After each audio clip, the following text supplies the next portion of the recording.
This is Snuff Disco with their track Take Back on Tell Craig Your Story podcast.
Take back one another, only time can tell.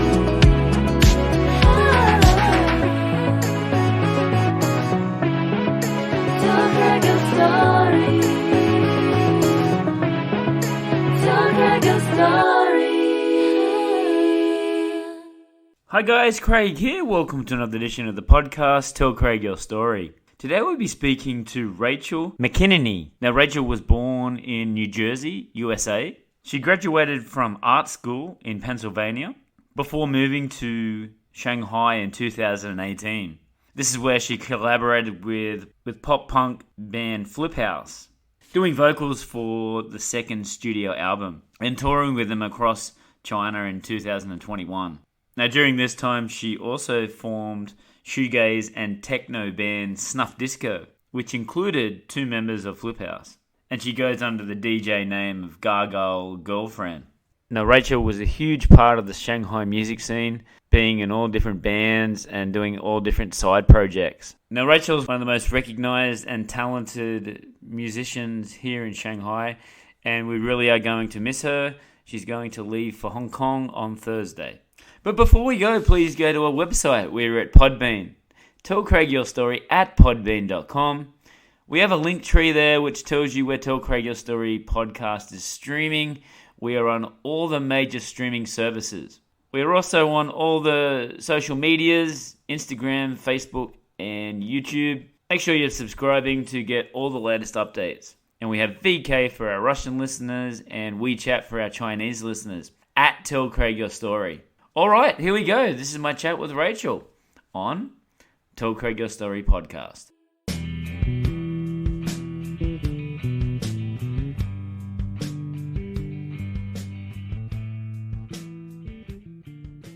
Hi Rachel, how are you doing tonight? Hey Craig, doing good. How are you? I'm doing pretty good. Thank you very much for your time. I know you're super busy. I saw that message that you're going to leave us. Yeah. Sad. Not just me, but a lot of other people. You've been huge in the Shanghai music scene and the art. Let's tell us the reasons why you're leaving Shanghai. It couldn't be because of the pandemic, right? I mean, that's definitely like a catalyst of it. I mean, when I moved here to China, I had no idea what China was like. So it was very random that I was coming and sort of going out in another random, unknown way. But definitely a big part of it is to go be with my boyfriend, because we were separated for nearly 3 years and not even able to see each other at all. You're waving the white flag for long-term relationships. Yeah. That is a credit to you. I don't know. People tell me all the time, they're like, oh, well, I could never do that. They're standing next to their partner of like 8 years. Yeah. They're both like, we could never do that. Right. But for us, like, we really didn't have a choice, and it got to be like a couple months after the border was pretty locked, and we were both like, yeah, checking in, like, do you still want to do this? Yeah, I still want to do this. Do you still want to do this? All right, we'll just keep checking in. And he's been just such a great support. Like, every time I'm nervous for a show or like whatever the hell it is, like, he's just on the phone, like, go baby go, you know, like, just nothing but positivity coming through the line. And so we afford each other that. And yeah, it's been magical to, like, when I can just talk to somebody, you really get to know them, especially when the world is going through such a crazy thing. Like, you're doing it together. And so yeah, he's really been my rock, and it seems vice versa as well. So it's been, yeah, beautiful and crazy, and people are shocked, but it seems easy to us, like, especially after all this time. Does it really matter what other people think, as long as what you think, right? Yeah, no, I mean, all relationships are so different, right? Yeah. Like, as long as you are checking in on what your needs are, and if they're being met, and communicating that, like, learning how to communicate that. I mean, like, for me, this has been such a way you have to just talk about it, you know? And there's no other choice, so... Yeah. And where did you meet? Is it in Shanghai, or was it before that? Yeah, we met here in Shanghai in the summer of 2019, and we really hit it off. It was just really beautiful from the start, and he would go back and forth to Hong Kong and Shanghai and other places around China for work, and then his family's from Hong Kong, so he went there, you know, to go and see his family, and then the borders shut, and And that was that. Yeah, right. And you finally got to meet him in May, was it? Did you say? Yeah. This May, I was able to fly out there because they lifted it on May 1st, and we were like thick into the lockdown. It was like almost 2 months we'd been indoors, and it was hard for me because I had like no windows and like nobody around, and it was rough. Well, I guess for the first time, it was not as hardcore. The first time, at least you could go out and you could you go for a walk or something like that. But this year was really hardcore, like locking down buildings, locking down doors, and so tell us about that. Tell us about the first one and the second one. How did you sort of deal with it? You've got through it, but must have been torture for you, right? Well, it's funny, right? Because like the first time when it started getting like word that like Wuhan had this thing going on, a lot of us in China were like, oh, go figure, like we're here for this, that's crazy. But like I didn't think, and I think a lot of people didn't think it was gonna leave China. Like, oh, this city's on lockdown, that's crazy, it's a virus. Like, but that wasn't like in our mental zeitgeist, you know what I mean? Like we don't know what that could mean. So I think everybody was just like, oh, this is weird, this is wacky, this is exciting. Yeah. And we sort of had protocols going on and whatnot, but the rest of the world didn't even like hear about it. No. Like, months later.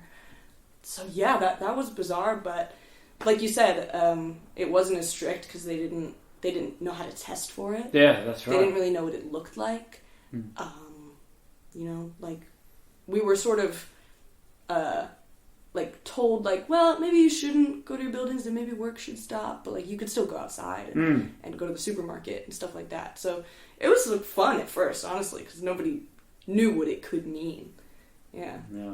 Some people took it real casual, some people took it real serious as well. Like I knew friends that heard about it and then they just said, oh, see you later, I'm going home. Yeah. Where some people was like, oh, whatever, we'll just get through it as long as I can go outside and still buy food and survive. I'll stay here. So yeah.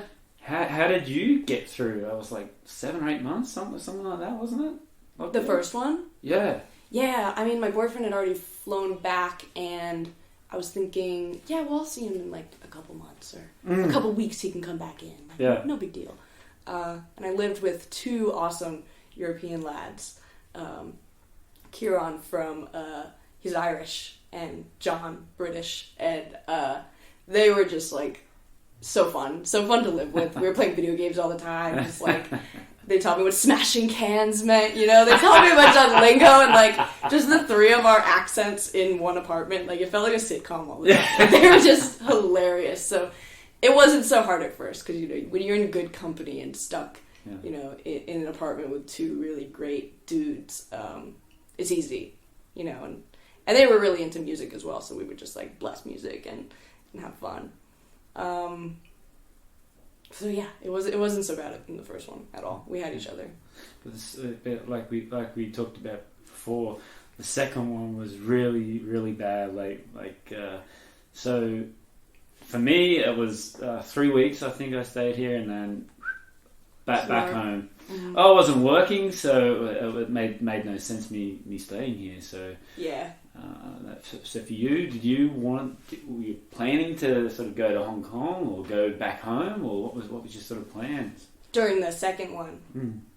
I mean, it was mainly just trying to see how long it would go. Like, surely it won't be more than a month. You know, like they told us when the lockdown started, this will be it was a 1 week. 1 week lockdown, yeah. And then another week, and then 2 weeks. Yeah. They were like, get your food for 1 week. So I got food for like 3 weeks, so I thought. But it's amazing how fast that'll go, especially under the circumstances. You didn't know when you'd be able to get food again because you couldn't go out. So it wasn't really the plan for me to go anywhere, especially because the implications of going out, it was almost for sure you wouldn't get back in until everything was cleared up. And by the second one, I had a lot of commitments. I had the band, I had the events, I had lifelong friends here. And when it got really rough, I was like, my family was like, you can move, like you can just come back, like it's okay, like we'll help you with the money, blah blah blah blah. But like the thought of not being able to say goodbye to these friends that like we've had to forge this family here for the last like 3-4 years, like that was unbearable to me. Like I couldn't think about leaving without seeing them again. Yeah. Were you writing in these stages? Like, I always ask this because when you're in a sort of like a lockdown, you want to be sort of productive, creative still, but you don't want to write about the COVID and be angry. Sometimes that can be a good thing, but for you personally, were you writing music? Were you doing art?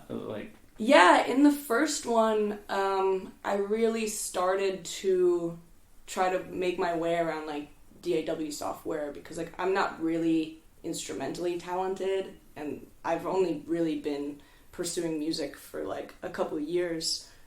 It all started here. So I started to write kind of like lo-fi, like synth pop in my room in the first lockdown. And I was writing about a lot of love and longing because I really missed my boyfriend. Yes. So some of the first songs I ever made by myself were in that time. And then Snuff Disco started then too because we were able to meet up in Ryan's apartment. Right. And it was really funny because he would sneak us in too. Like he would sneak us in on the scooter past the bow-ons because like friends weren't supposed to be like coming over to your apartment, but like he would like put us on a scooter and a helmet and like we just looked like somebody else.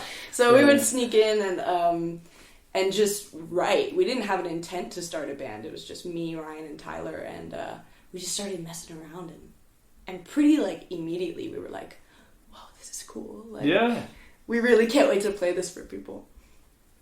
And it was a little different to what was actually a lot different to Fliphouse as well. So, they had been doing Fliphouse for a while before I even came here. Yeah. So they already had that ground.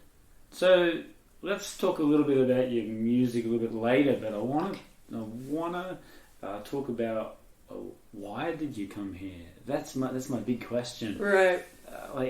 Especially coming from like a Western country, English speaking. Normally, the people that I've spoken to, and in myself including, I would say, "Mom, Dad, I'm going to go for 12 months to get a bit of experience, famous last different culture, and then come back and then settle down." Sure. 6 years later, I'm still in Shanghai. Sure. Oh, well, in China anyway. So, for you, why China, and then what was the first reaction and your feelings? Man. It was incredibly chaotic and turbulent. Yes. I'm not gonna lie. So I just graduated art school. I went to a school in Pennsylvania called PCAD, and that was my first real time being away from home. But I was only a state over, and I studied illustration. And art school is just fun. It's just so fun. You're just creating all the time. You're trying new things. You're with creative people. And when I was graduating, a lot of my friends were working minimum wage jobs and didn't really know what to do, and that terrified me. So I was like, I need to do something crazy. I need to. And my parents were like, yeah, just come home. And I think they were so loving and protective that they just wanted to be there for me and support me. Yes. But I was like, if I don't learn how to pay my own rent and have my own job and do this, then I won't do it. So I heard through the grapevine that you could go to another country and teach English. And I was like, well, where in the world should I go? And I thought about Germany. I thought about Berlin. And then when a listing for China came up, I was like, I don't know anything about China, at all. In the American media, you're seeing more of Asia now. It's all the bad things, right? Yeah, but 5 years ago, you picture China and you don't even see a city. When I told people I was going to move there, people were like Disney's Mulan? Does it look like that? I'm like, I don't think so, but I didn't know either. And I was like, all right, well, if I can go to a foreign city where I don't speak the language and I can learn how to be an adult, then I can do anything. You know what I mean? Yeah, I you're can spot try on. anything. You're spot on. And my family had never really lived even more around the country. Like, they've always been in, like, New Jersey. And so when I broke the news to them, they were just, like, very scared, very protective. My dad was a cop, and, like, even though I was in New Jersey, I was never even allowed to go to New York City. You know, like, far too dangerous. But I grew up in a very rural area, so, like, in my mind, like, a city was, like, the most fun idea. So they tried just about everything to stop me from going. I imagine why. I mean, Yeah. like I said before, they only see the bad thing that's on the news, and it's just. But when you actually come here, when I've had family come here as well, and they go, "Oh well, that's not as bad as I thought it was." No wonder. Now I understand why. No, totally. It's also worth mentioning, I was with a guy that they didn't totally trust, and we had been together for like 2 years while I was graduating school, and he had a friend out here who was teaching English, so that was sort of like our way in, and we were like, yeah, let's go do this together. And a couple of years ago, would you say it was pretty easy for you to get the visa and to come into China? Yeah. I mean, if you have a degree and your background checks out, that's pretty much it. And I knew that coming in with a legit training school like EF, like, they're going to do the papers right. Yeah. Because you hear those horror stories about people that accept the job, they don't know better, it's like a schwanky visa. But I knew that they would do it right because they're such a big company. But yeah, it was pretty easy. And now I see why they take like anybody. And first reactions of coming here, I can remember my sort of first, and it was just like, I mean, I'd been to Southeast Asia before, so I kind of knew sort of Asia, but not China. China's just like totally. So for you, speaking the language, trying to get around, trying to fit into you come straight to Shanghai? Yeah, I'd never really even been out of the country. It was my first time having a passport. Yeah. Wow. Yeah. You know, go hard or go home. Like, some say it's brave, but I think I was just. I mean, if you said the chaos of it. I mean, if you said Canada or something like that, yeah, okay, but China, People's Republic of China. I look back on it now, and I feel bad. My parents have a kid like me. You know, it was so out of left field, and my dad was just saying like, you could go visit somewhere first. You don't have to, like, just pack up all your stuff and move there. And I was like, no, to really experience it, I need to throw myself, like, into the thick of it. And I did, and here we are. But now, how much of a stronger person has it made you? Confidence? Oh, astronomically. Yeah. I'm a whole different person, and even just after my first few years here and seeing all the things that I do and everything, like, their tune changed real quick. They're like, we're so proud of you. Actually, this was the perfect thing for you. And only just you know that. And just to play like what if? Do you think you would have been able to do everything you've done here back at home? Maybe, but not with the like autonomy and freedom that different venues and openness that people have here to you know, merging the expat and the local culture and really having that be such an inspirational fusion. No, it would not look the same. And I don't know if my like musical growth would have been as exponential. Yeah, for sure. Because a lot of the Chinese people are just thriving for music because they just don't get that a lot of music coming in. Yeah. And I always found that so fascinating. Oh, these huge international bands. Like, my favourite band is Metallica. They're one of the biggest bands in the world. Yes, and I meet all these people, and I just never heard of them. AC/DC from Australia? No. Yeah, I mean, before the internet, it was like maybe you'd get a tape shipped over. Yeah. So, like, in China, like, I heard a Chinese guy say, like, Avril Lavigne got so big, but, like, 10 years later, they got her like first CD. Yeah, right. You know, and then she blows up here, and it's stuff like that. It's such an interesting culture delay. You know. Well, Queen was an example. They brought the movie out, the Queen, and it was winning all these awards in the US, Best Actor, Best Movie, and then the pressure was on, like, hey, they got to show it in China. Yeah. So I think they cut like 8 minutes of like the gay scenes or any sort of drug reference, and finally come out. Then all of a sudden it was like you get into a DD and then we will. And it's like they're playing Queen as if they're a brand new band. And how cool to hear that for the first time in like 2020. That's so interesting. So I think that's great, but I think they have a more appreciation for musicians. Yeah. How I feel, anyway. So, actually, sorry, you've got a party tomorrow? Is that public? Or is yeah. Anybody can come that wants to come, you know? Like, everyone's a friend. Yeah. It's a big space as well, so, right. You know. I'm really excited because, it's just anybody that wants to come can come, and it's even going to be, like open decks, because I can't be DJing the whole time. I'm going to say goodbye to people. So I told my friends, I'm like, just bring your USBs. Like, I'm normally like coordinating shows like so meticulously, but this is like, no, let's just go.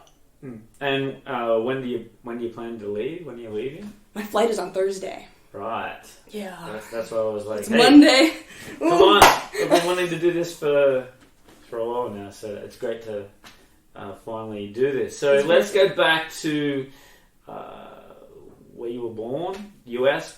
Were you from Pennsylvania? No, so New Jersey. New Jersey. For the most part of my life, and then I went to school in Pennsylvania. I went to college there. Jersey girl, right? Yeah, grew up in Jersey. So tell us about that. And you said that your father was a police officer. Yeah. How then did you get involved in sort of like arts and music and creating things? Like, where does this talent come from? Well, definitely my mom. My dad's like pretty creative as well in his own ways, but my mom was a performer in the 80s, and when I was growing up, like, she would always be lugging heavy karaoke equipment to bars and stuff. Right. But I was there as a toddler all the time, and they would throw like really awesome house parties that I would see as a toddler, and then growing up throughout my life. They really liked to host parties, the two of them. So my mom, she still makes music today, and she still is, you know, so involved in the community. So right. I totally learned all that from them. And even when I was growing up and having my own birthday parties, like my mom, like, it was a big deal, you know, like, let's throw the coolest birthday party that your class has ever seen, you know. So like I set up for parties here, and I feel like all of a sudden I'm like making goodie bags for my classmates. It doesn't feel so dissimilar, and I realized, like, in the past couple of years, like, I've always loved doing that, and from my mom. So yeah. And going to school, were you artistic at a young age, or like yeah, I mean, I've definitely always drawn pictures, like, as soon as I could hold a crayon. Like, I just never put it down. Right. And I wasn't really the best student in other areas. Like, I really like writing, I like creative writing, and I like drawing, but everything else was like pretty much tanked. And like, find out you have like crippling ADHD like in 8th grade, and like meds help a little bit, but I always knew that like creativity and art and painting would be my path. Like, I remember we had a French class in like the 3rd grade, and we learned about Van Gogh. And the main takeaway I got from that was like, he died poor and depressed and sad. Didn't he chop it? Is he the one that chopped his... No. Yeah, no, he did. Chopped his ear off? Yeah. He made most of his paintings in an insane asylum in a span of like 5 years. He had never held a paintbrush until this like span of creation. But we learned about that in elementary school, and I remember being like, well, that's my fate. I'm going to die a poor creative, but it's just, art is what I like to do, so that's just... So everything's been an upgrade from being penniless, yeah.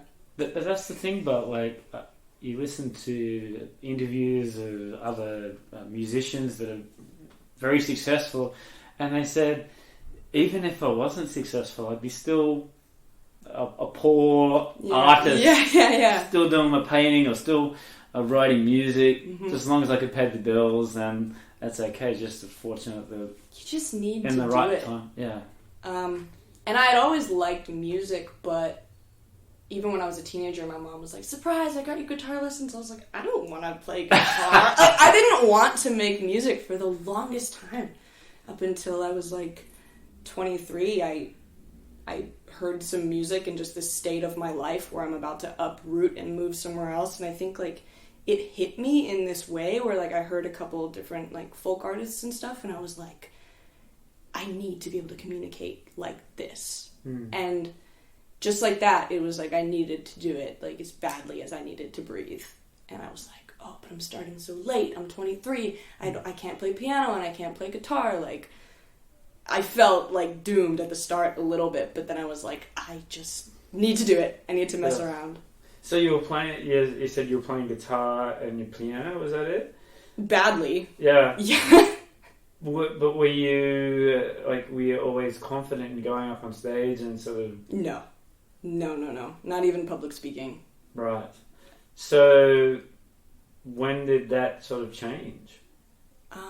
When you come here? Yeah, I came here and I was making stuff on my computer, but I wouldn't even post it. Like, I was so shy to even post it anywhere. And I had moved here with a guy, as I mentioned earlier. And our first 6 months of living here, like, things got really turbulent with our relationship, or just, like, cohabitating. And it got physical one night. And that was really hard. But that same week, I met Ryan, because he had just made a post on Reddit where he was like, "Oh, my one of the people in our band's, like, hurt his back. Would love to have, like, a female singer, like, come and write some stuff." And I just met him that week, and then that horrible thing had happened, and I realized that I had to get away from this person. I had to get away from the apartment, like, live somewhere else. And Ryan was like, "I got you. Like, that sucks that happened to you. Like, come hang out at practice." So when things were really, really hard, I remember him just being like, "Come hang out at Fliphouse practice." And I would go to C's and sit on the couch and watch them practice. And those were the couple hours out of my day that weren't so spirally and felt so alone. Forget about it. Yeah, and I was with these people that they all had this bond, you know, like the Fliphouse boys. They grew up together. Right. You know, and they accepted me right away. And they do, like, pop punk, so they're actually singing about a lot of, like, anger and a lot of feelings, and they're really just, like, screaming it out. And I remember being like, okay, so, like, this is what, like, musical catharsis is. And they were like, get on the mic, like, let's write something.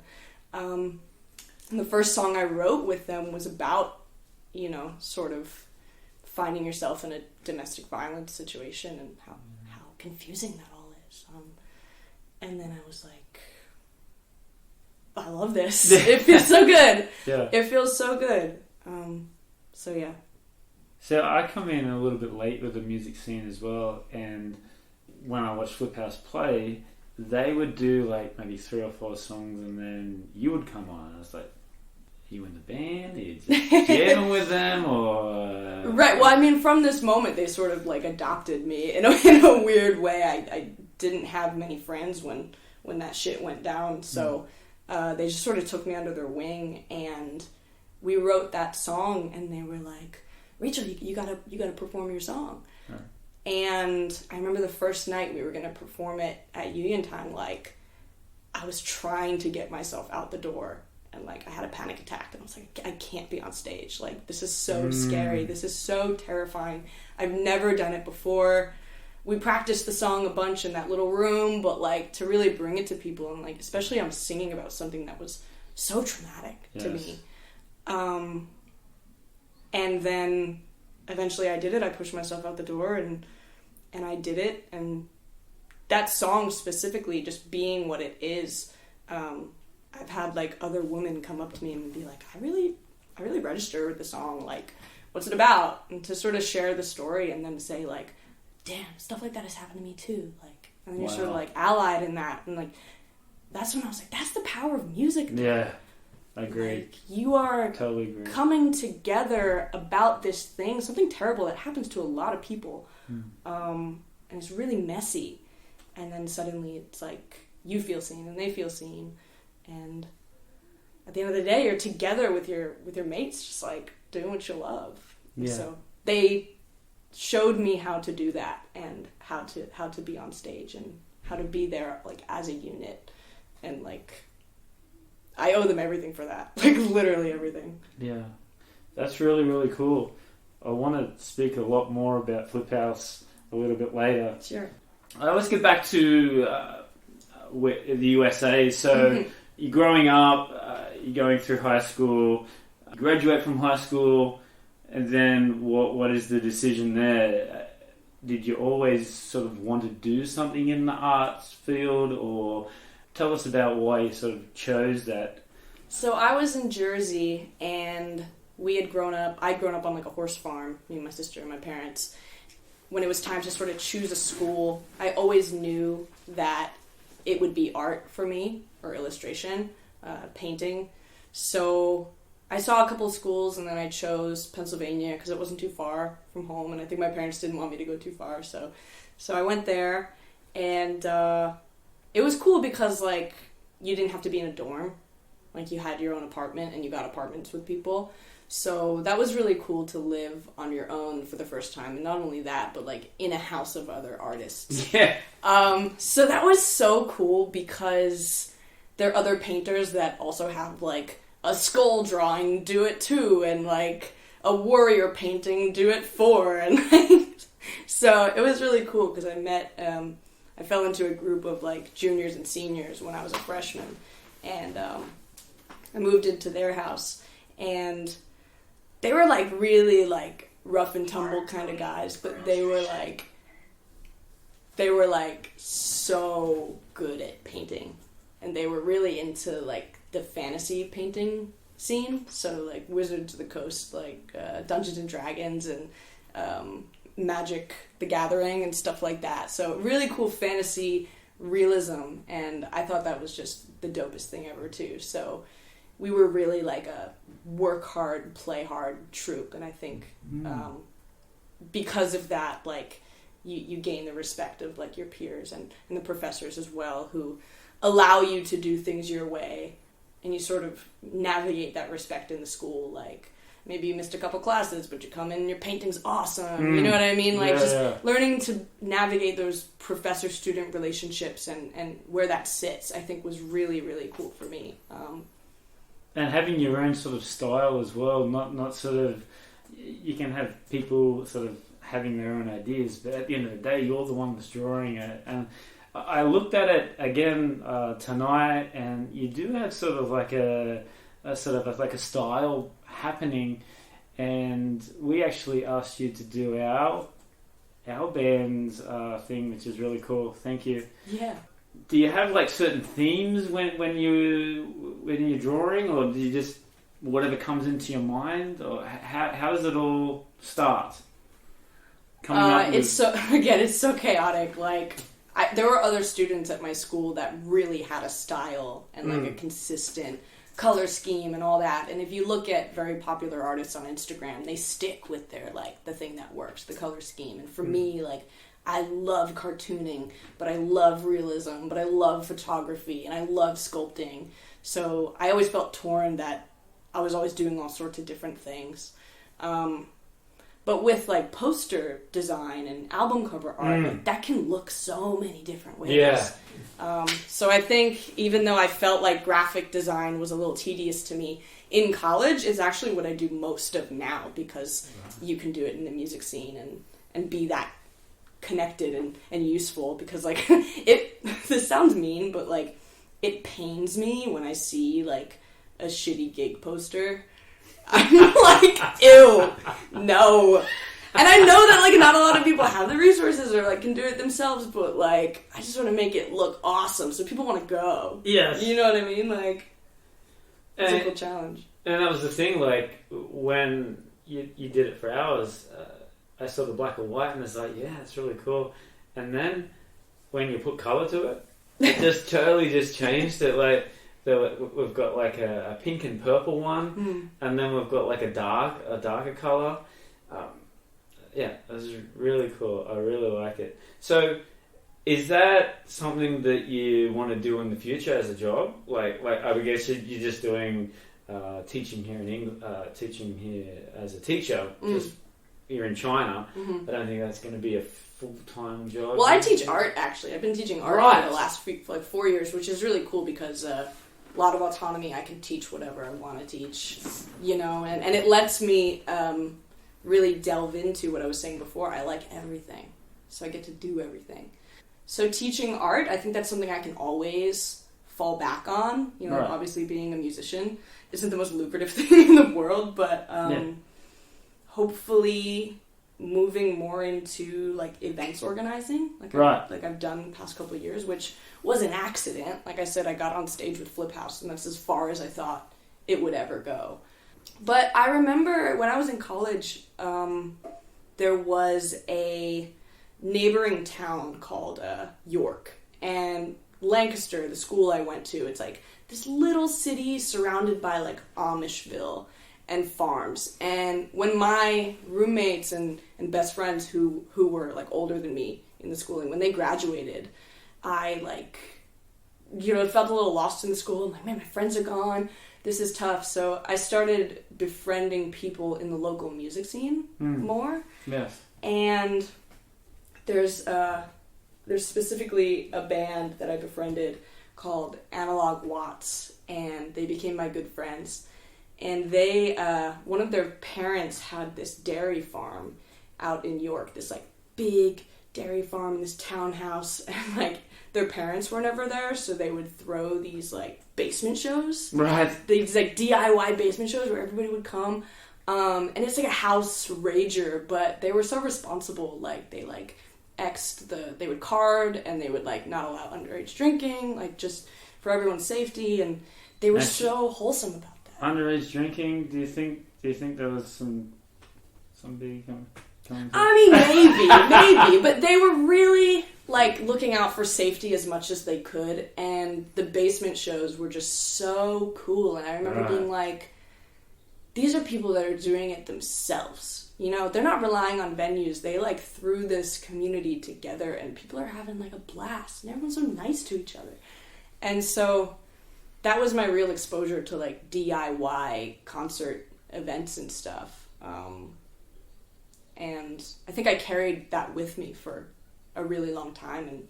And when sort of events that I started putting together here came about, it felt a lot like that. And what music were you listening to at this time? Obviously, you haven't started playing in bands yet, so what were you listening to? Was it pop music, or were you actually getting into sort of the more obscure sort of sounds? Definitely rock-based stuff, so like rock and punk and indie. I'd always listened to that kind of stuff. When I was really young, I was really into like 80s hair metal. Come on. Actually. Nothing wrong with that. Yeah. Maybe there is now, but I just loved it. And but I also loved like Peter Gabriel and, anything that had a gated reverb drum. I was just like so into from a really young age. And then when I got older, it was more like emo and indie. And then I fell more into like folk in college. Yeah, right. So when I discovered like Neil Young and Jason Molina, who did like Songs Ohia and Magnolia Electric Co., and I found an artist named Spencer Krug, and he did really experimental stuff like in so many different projects. And that's when I was like, wow, like you can really, as a musician, do whatever you want. Like, you don't have to even stick to a genre, because I remember feeling like I liked a lot of different things. So when I got really into that music, that was when I was like, I need to learn how to communicate like this. So yeah, it was mostly rock. And then when I started DJing here, I got really into electronic and dance music. Right. Because that had a whole different function, as I found out. Totally. Yeah. And were you like going to concerts, or like just you were talking earlier about going to these underground sort of things, but were you going to concerts at that time in the uni? Because you would have had all these bands coming through, all the big festivals, right? Sure, here and there. Made our way to Philly to see bands I really like. I saw like Shearwater. Again, I'm really into niche artists, as it seems, so they're not so inaccessible. But it's so funny. One time it was like the dead of winter, and I had a midterm coming up for my environmental sciences class, and that band I was telling you about, Analog Watts, they texted me at like 9 o'clock one night, and they're like, "Hey, we're driving through, do you mind if we stop by?" I was like, "Yeah, stop by, let's hang out." And they brought like 3 things of boxed wine, and we drank like so much of it and had the most fun time.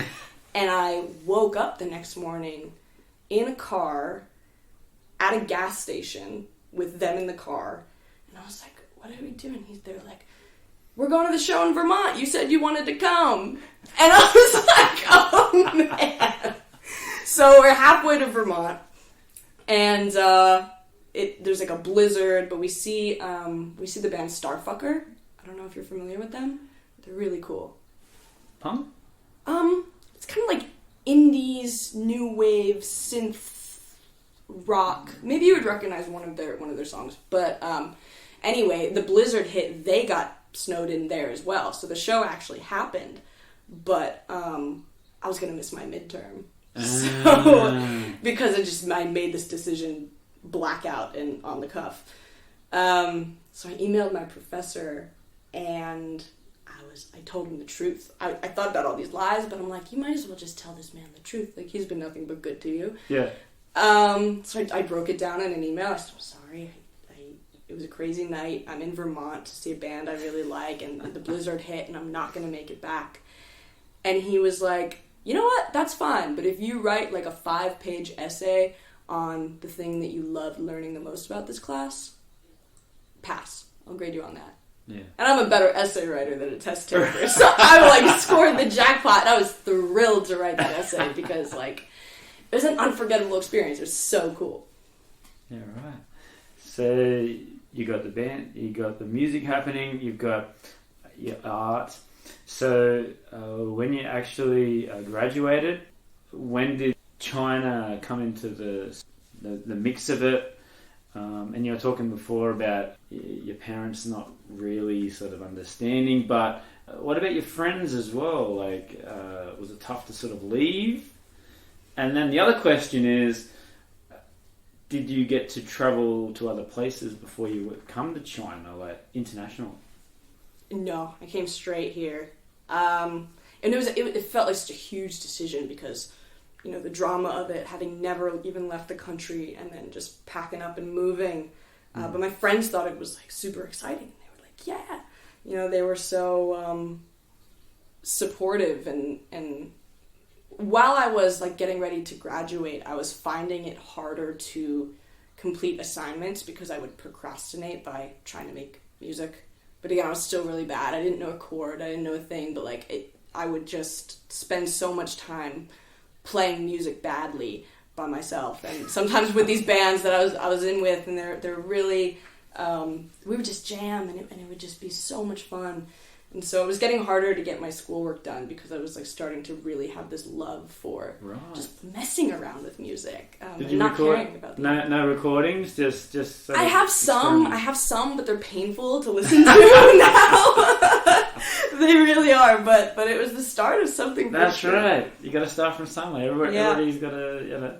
And so again, with the feeling like, oh, if I'm going to learn how to pay rent and taxes and have a job, let's do it in a foreign country because that'll be like on hard mode. It was the same way in my mind with music. I was like, if I can put myself in a foreign country, then there's no distractions from your past. And you just have to dive. You just have to get good. And I heard like psych rock was on the rise in China and like shoegaze, and I was like, yeah, I'm gonna start a shoegaze band. It was all like pipe dreams, right? But as it turns out, not so much, because all that shit happened. So when you finally come to Shanghai, first impressions? Wow. Just really exciting off the bat because it's such a futuristic city. Agreed. Again, like nothing like you heard about or were prepared for. Again, like people being like, Disney's Mulan? Like villages? But you come at the right time. 2018 was like a great time for Shanghai. Yeah, bands were coming in. It was pumping. Like everything was just... Yeah, it was awesome. It was really cool. So immediately all the party scenes, and I remember my first night out, I went to this place called Zapata's. It's since been closed. But I went out and we sat with a bunch of my friends' friends and yada yada yada, and it was a table of like 10 people, and I got drunk, and then I had this moment where I heard like 10 different accents happening at once. And I've never been at a table with 10 different people from 10 different places. You know, like Jersey's really not that mixed. And so it made me so emotional. Like I just started sobbing. And my friend was like, are you okay? And I didn't know how to explain that, like, here I am in this global city where it's just so alien to me. And all the people at this table have something in common. We all came here. Yeah. You know? And we all just want to have a good time. So everybody's nice to each other. You know, like... all the strangers are just, you automatically have a lot in common because you're here. And I remember that hitting me like really, really hard. And that's the one thing that I've learnt since being here.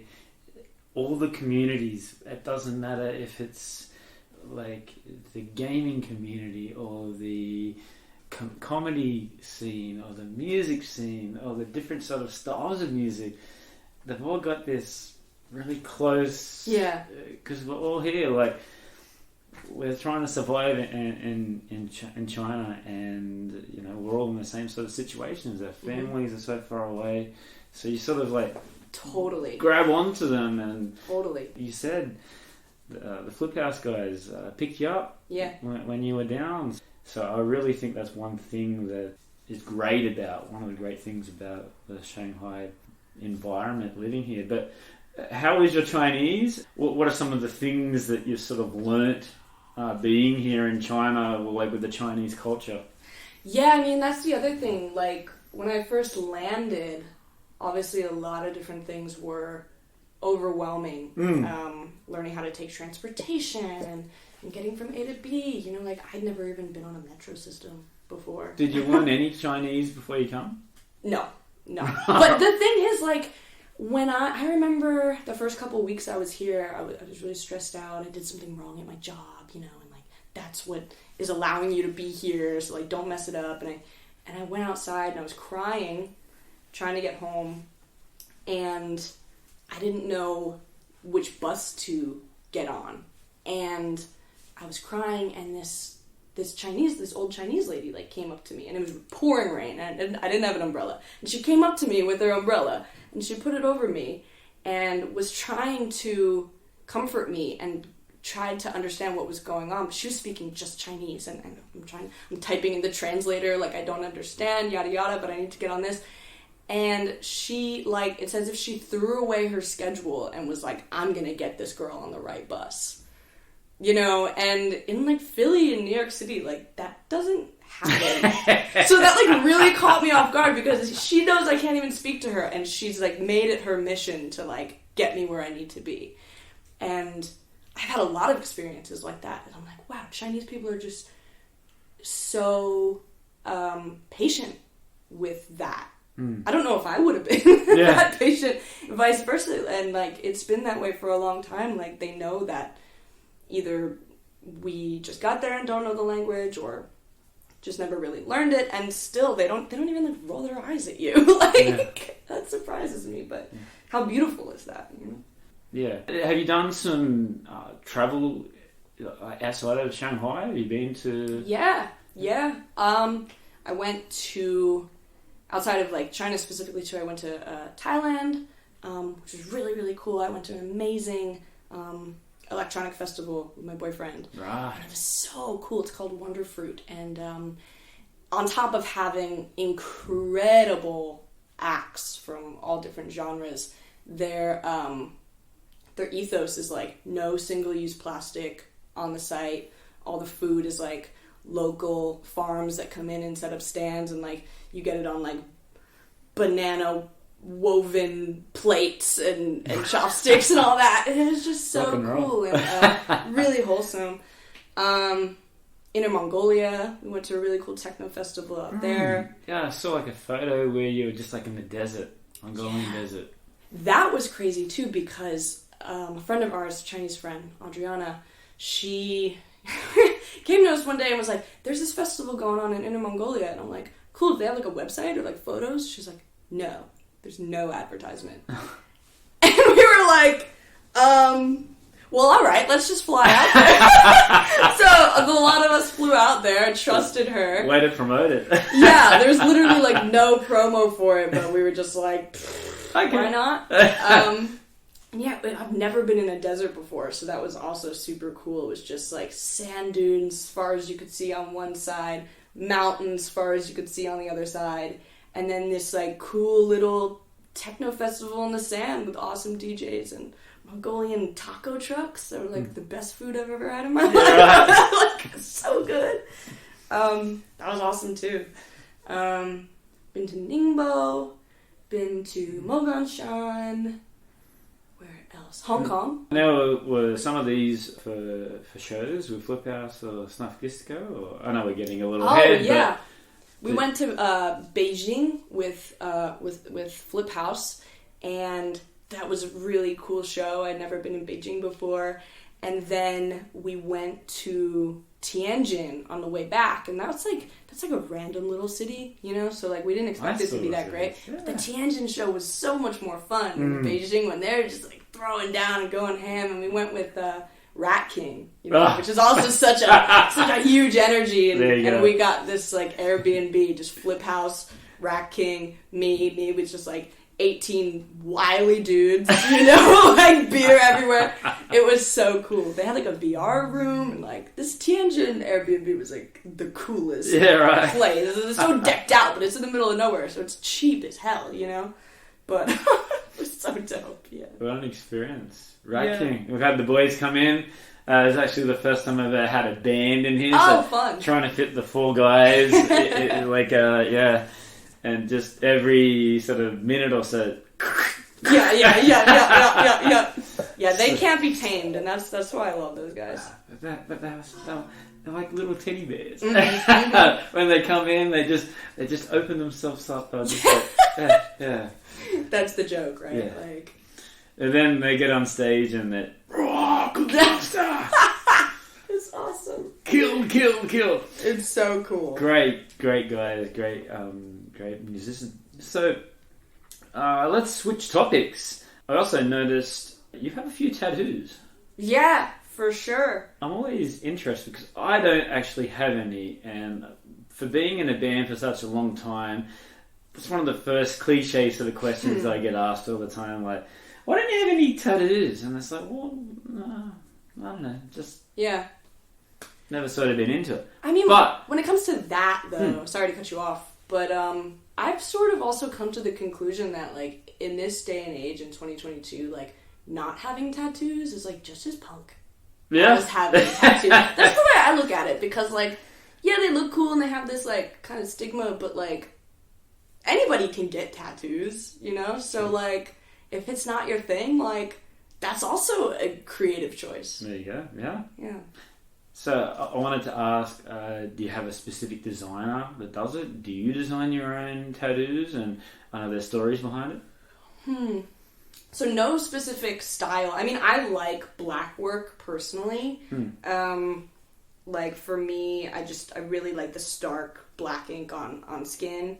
I got one tattoo in the States, which was on my neck. I had long hair at the time, so it didn't feel like a huge commitment. But it's from my favorite video game of all time, Right. Shadow of the Colossus, the PS2, 2005. And that game is like, you know how people have their like Legend of Zelda? That's my Zelda. Me and my best friend Devin just like grew up playing it for hours and hours and hours and hours. And I like the symbol because it looks like just a symbol and it's interpretive, but it means that to me. And then when I moved here the first year, I was walking down Jululu. So no tattoos prior to China? Just the one. Okay. Just the one on my neck, yeah. And then was walking down Jululu, and I peered into this shop called Wild Tattoo, and there was this frog just like staring back at me, and I locked eyes with it. It was on a flash sheet, and I was like, that frog, there's something about it. And the person I was with was like, what? That's so dumb. That's so dumb. And I took my other friend to see it, and I was like, what do you think? I think I want to get this tattoo. And she's like, yeah, but it doesn't have enough eyes. And I was like, okay. So when I went in and I talked to the artist about it, he was like, yeah, we can add an eye, no problem. And I got this on my leg, this frog dude. I don't know if you can kind of see. Oh, yeah. Yeah. I can't explain it, honestly. I saw it and I was like, that needs to be on my body, like, ASAP. I just had this connection. Are they expensive here to get? Because I know friends in Australia that they'll have like half of it or a quarter of it. It's like, oh yeah, next pay I'll do the next part of it, and yeah. Yeah, you kind of want to avoid cheap tattoos because like you get what you pay for. Yeah, is kind of the standard rule. But I mean, we have kind of good jobs here, you know, compared to like the lower working class. So it's affordable to me. But a lot of them actually have been free for collaborating and all that. Like this one, I DJ'd at an event, and one of the organizers was a tattoo artist, so it was just sort of huge discount. Yeah. Buy free. And then this butterfly one, I was learning how to tattoo from a friend of mine named Smoke, and he texted me one morning. He's like, let's put a tattoo on you today. And I was like, no way. Unless. So I drew this moth myself, and I make it so it's on the elbow. Oh, it yeah, can right. fold and come out. And yeah, this is the only one I've really designed. But I like with tattoo artists' work, like you're sort of coming together and you're appreciating their style, and you have this moment, you know, it's this procedure, you know, and it's like this ancient practice. Yeah. So for me, going into that relationship that's like passing trains in the night sort of, and having that be a part of you forever, and that person being a part of you forever, essentially, that's always been really special to me. So I really enjoy that process. Does it hurt? Yeah, and every time I get a tattoo, I forget how much it hurts. Because someone says it's like a bee sting. It's like, come on, there's guys in pain. Like you can see the blood coming out of his arms. So I've learned to really like it because it's just a very specific kind of intense pain. It's kind of like fiery on your skin a little bit, but if you're going into it with like an intention, you're sort of like, you grit your teeth and you're like, you focus in on that intention, at least for me. So it's special in that way. And a 40-degree heat, middle of the summer in Shanghai. You're an art teacher. You covering up? No, my school's actually really chill about it. Yeah, right. Yeah, okay. They were like, tattoos, piercings, you know, it's the modern century, and I think a lot of the world is sort of coming around to that. That's good. Yeah. Yeah, that's really cool. That's my feeling anyway. I mean, and I know I'm going to be an artist for the rest of my life, so I'm not going into accounting, and I'm definitely not going to be a lawyer. So I sort of, you know, chose my path. Yes. 大家好, I'm Bella from Bella's Simple Chinese School. If you are a beginner, intermediate, advanced, looking for HSK study, business Chinese, or simply want to improve your everyday communication, I'm the teacher for you. Come and join me for a free travel class at Bella's Simple Chinese School.